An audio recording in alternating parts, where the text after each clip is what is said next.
Have you ever felt like you're praying into a void? You pour out your heart. You ask for guidance. You plead for a sign. But all you hear back is silence. It's one of the most confusing and isolating experiences in a life of faith. You start to wonder, God, are you even there? Do you hear me?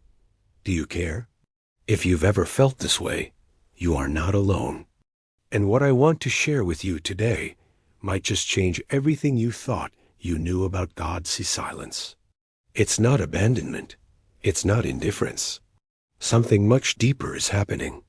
Before we dive into what God is really doing in those quiet seasons, if you're looking for content that helps you build a faith that's strong and deeply rooted, make sure you subscribe to our channel, Rooted Faith. We're all about exploring these tough questions together and finding God in every season.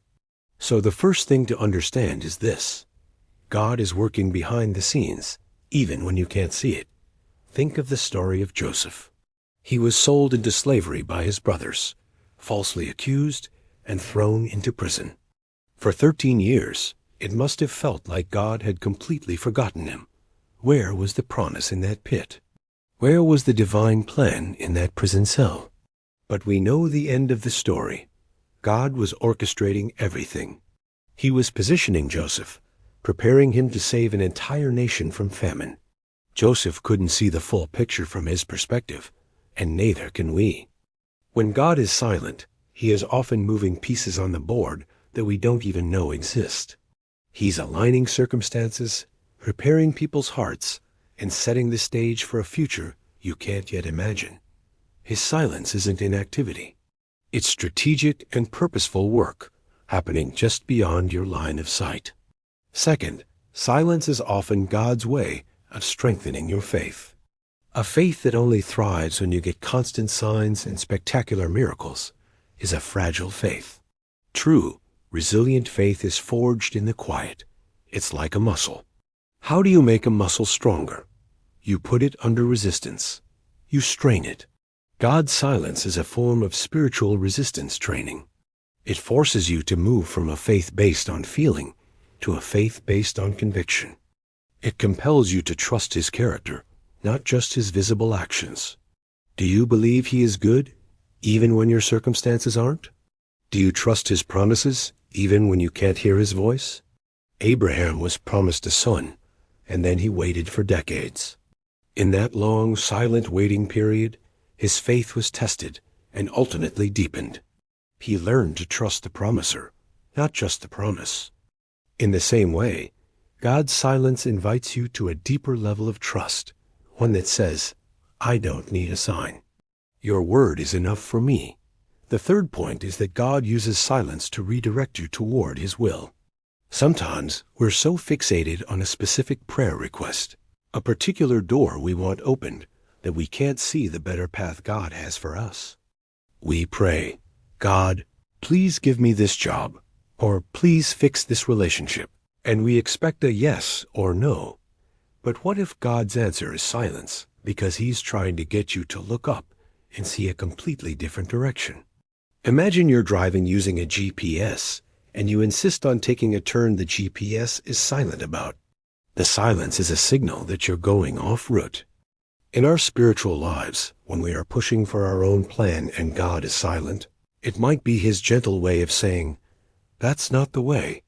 Stop, be still, and listen for my new direction. This silence forces us to reevaluate our desires. Are they aligned with his will?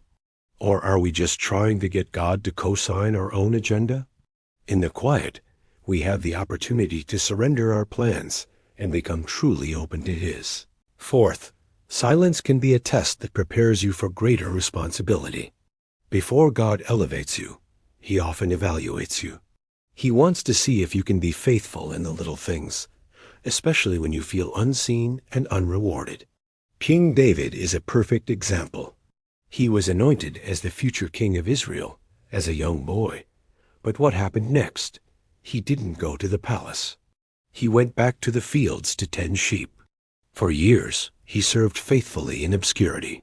He faced lions and bears, not for public applause, but because it was his duty.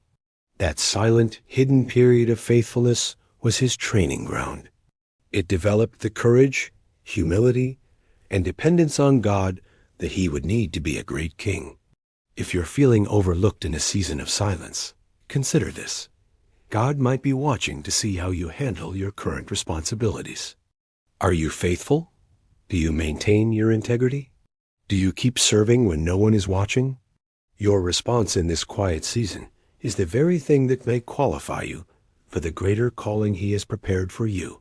Don't despise the training ground.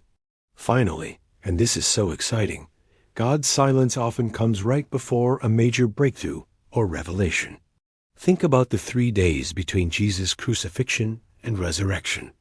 For his followers, that was the darkest, most silent period in history. Their hope was dead. God was utterly silent. All seemed lost.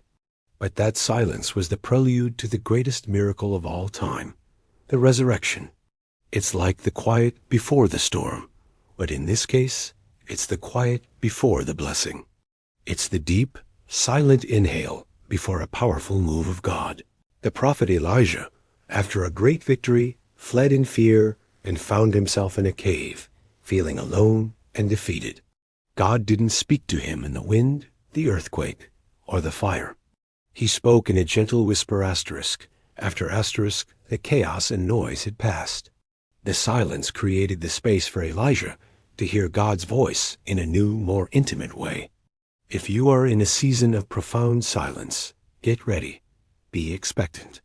You might be on the verge of a breakthrough. You might be about to receive a revelation that will change the course of your life. This isn't the end. It could be the quiet beginning of your most significant chapter yet.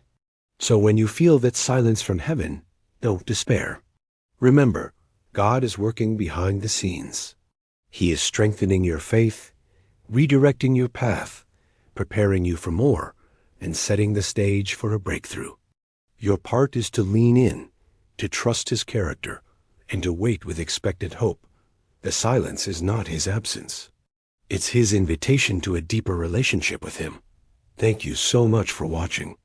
I hope this brought some encouragement to you today. If it did, please give this video a thumbs up and share it with someone who might need to hear it. And don't forget to subscribe to Rooted Faith for more videos to help you grow in your walk with God. We'll see you in the next one.